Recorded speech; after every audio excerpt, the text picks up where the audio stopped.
Okay guys, so kabalo ba mo?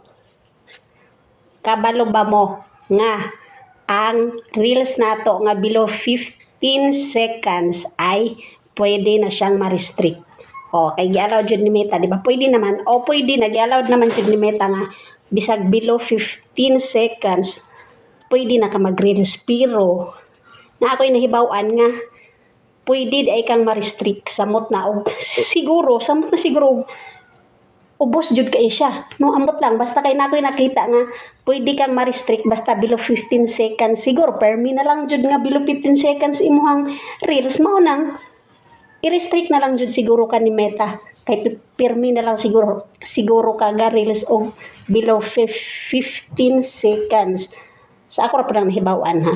Sa ambot ang pud ka ang tinuod mo nang akong mga reels above sa 15 seconds na. Naamon ko yung mga mugbo ra pud nga reels pero dili pud permi na lang yun mugbo.